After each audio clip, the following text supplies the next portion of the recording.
স্বাগত বন্ধুরা, কারিকুরির তরফ থেকে। কারিকুরি আজ একটা থোড়ের রেসিপি তোমাদের জন্য নিয়ে এসেছে। দেখেছো, এখানে আমি একটা বেশ ভালো কচি থোড় নিয়েছি। থোড়টা আমার একদিন আগে আনা, যার জন্য একটু লালচে ভাব হয়েছে। তো এই থোড়ের উপরে কাণ্ডটা রয়েছে, সেটাকে আমি আস্তে আস্তে একটু করে ছাড়িয়ে নিচ্ছি। যেইটুকু লাল হয়েছে সেইটুকু আমি এখান থেকে ফেলে দিলাম। দেখো, থোড়টা আমার বেশ কচি। তো অনেক সময় আমরা কি করি, থোড় একটু শক্ত হলে এটাকে এইভাবে ছাড়িয়ে নিই, কিন্তু কচি থোড়ে আমি এটাকে ছাড়াই না, এটাকে আমি এর সঙ্গেই কেটে নিই। তো তোমাদেরকে আমি একটা থোড় কাটার একটা কথা আমি টিপস বলে দিচ্ছি। থোড় যখন কাটবে সবসময় এই রকম করে কাটবে, কখনোই থোড় লম্বালম্বিভাবে কাটবে না, তাহলে থোড়ের আঁশটা ভালো, এই যে আঁশ রয়েছে এই আঁশটা ভালো ছাড়ানো যায় না। তো আমি থোড়টাকে এইভাবে কেটে নিচ্ছি। দেখো, এইভাবে আঙুলে চেপে চেপে এই আঁশগুলোকে ছাড়িয়ে নিচ্ছি। আঁশসহ থাকলে থোড়টা খেতে ভালো লাগে না এবং মুখে জিভের মধ্যে এই আঁশগুলো আটকে যায়। এইবার আমি এইগুলোকে মাঝখান থেকে, পুরো এই থোড়ের টুকরোগুলোকে মাঝখান থেকে আমি একটা টুকরো করে দিলাম। ইচ্ছে করলে তোমরা দুটো টুকরো করেও দিতে পারো। এবার এখানে যে একটু জল রেখেছি, সেই জলের মধ্যে এগুলোকে ভিজিয়ে রাখলাম। দেখো, পুরো থোড়টাকে আমি ঠিক এইভাবে কেটে জলে ভিজিয়ে রেখে দিয়েছি।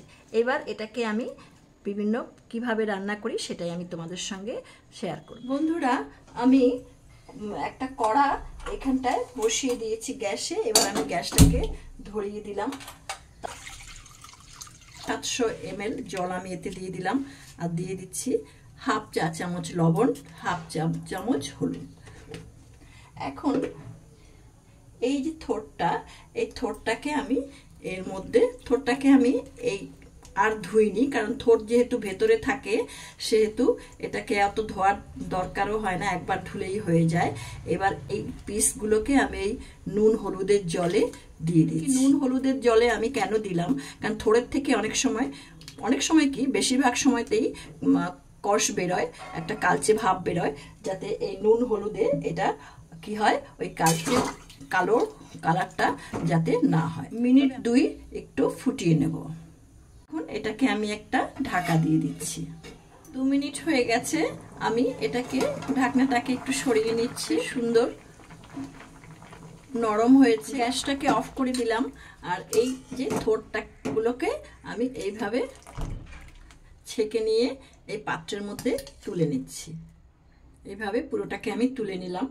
বন্ধুরা, গ্যাসটা ধরিয়ে দিয়ে কড়াটা এখানে বসিয়ে দিয়েছি। থোড়ের টুকরোগুলো আমার ততক্ষণে ঠান্ডা হবে।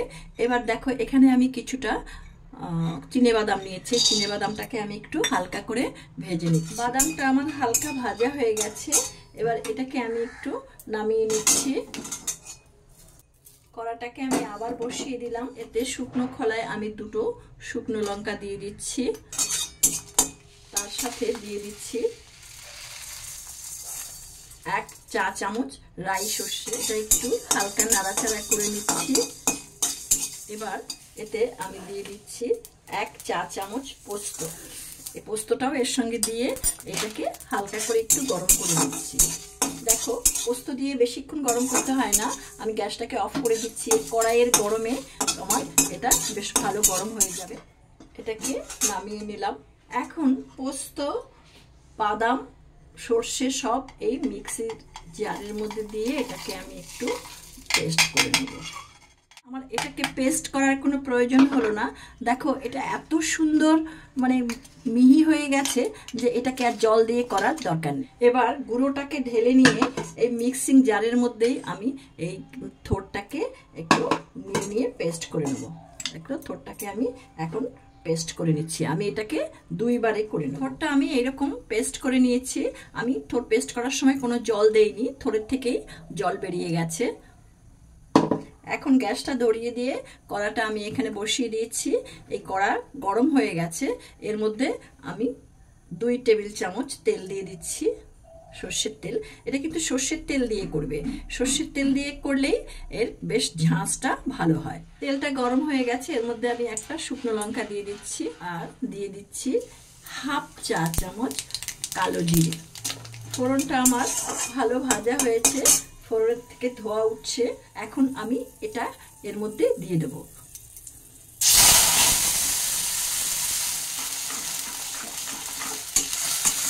চা চামচ লবণ দিচ্ছি, কেননা আমরা সিদ্ধ করার সময় একটু লবণ দিয়েছিলাম, লবণটা সেই অনুযায়ী দেওয়া হলো। দিয়ে দিচ্ছি হাফ চা চামচ হলুদ। এটাকে এবার ভালো করে নেড়ে চেড়ে নিচ্ছি। এখন এটাতে চাপা দেবো না, চাপা দিলে এর থেকে বেশি জল বেরিয়ে যাবে।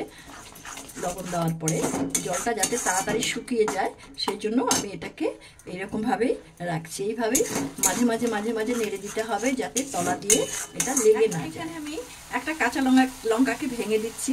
যে বেশি ঝাল খায় সে এটা ডলে খাবে, এটা তোমাদের নিজেদের মুখের জিভের স্বাদ অনুযায়ী সেটা করবে। এর সঙ্গে ইচ্ছে করলে কুচিয়ে তোমরা কাঁচা লঙ্কাও দিতে পারো। যে গুঁড়োটা আমি করে রেখেছি সে বাদাম, শুকনো লঙ্কা, পোস্ত আর সাদা সর্ষের বদলে তোমরা এটাকে কালো সর্ষে দিয়েও করতে পারো। দেখো খুব সুন্দর মিশে গেছে আর গন্ধটাও খুব সুন্দর বেরিয়েছে। এবার টেস্টটাকে ব্যালেন্স করার জন্য আমি এতে হাফ চা চামচ চিনি দিয়ে দিলাম। তোমরা তোমাদের পছন্দ মতো চিনিটা দেবে।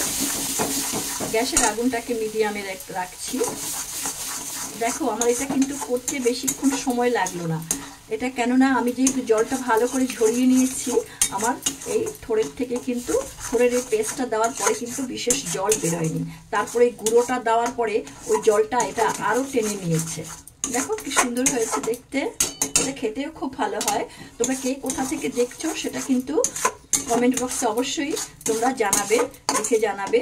আর যে সমস্ত বন্ধুরা আমার এই চ্যানেলটিতে নতুন, আমার এই চ্যানেলটিকে সাবস্ক্রাইব করনি, তাদের কাছে আমার এই চ্যানেলটিকে সাবস্ক্রাইব করার অনুরোধ রইল। চ্যানেলটিকে সাবস্ক্রাইব করে বেল আইকনের অল অপশনটিকে তোমরা প্রেস করবে, তাহলে আমার পরবর্তী সমস্ত নোটিফিকেশন তোমাদের কাছে চলে যাবে। আর ভিডিওটি দেখে যদি তোমাদের ভালো লেগে থাকে তাহলে একটা লাইক, কমেন্ট, শেয়ার করার অনুরোধ রইল। এই পেস্টটা আমার শুকিয়ে গেছে, মানে একটা রান্না শেষ। এখন এই আমি এতে একটু সর্ষের তেল দিয়ে দিচ্ছি। সর্ষের তেল দিলে, কাঁচা সর্ষের তেলে এর যে একটা ঝাঁঝ, যে গন্ধটা, সেটাই একদম প্রথম পাতে খেলে খুবই ভালো লাগে। এবং সর্দি যদি হয় তো সর্দির নাক বন্ধ থাকলে সেই নাক কিন্তু অবশ্যই খুলে যায়। তো এবার এটাকে আমি এই কাঁচা তেলটাকে সব জায়গায় ভালোভাবে মিশিয়ে নিচ্ছি।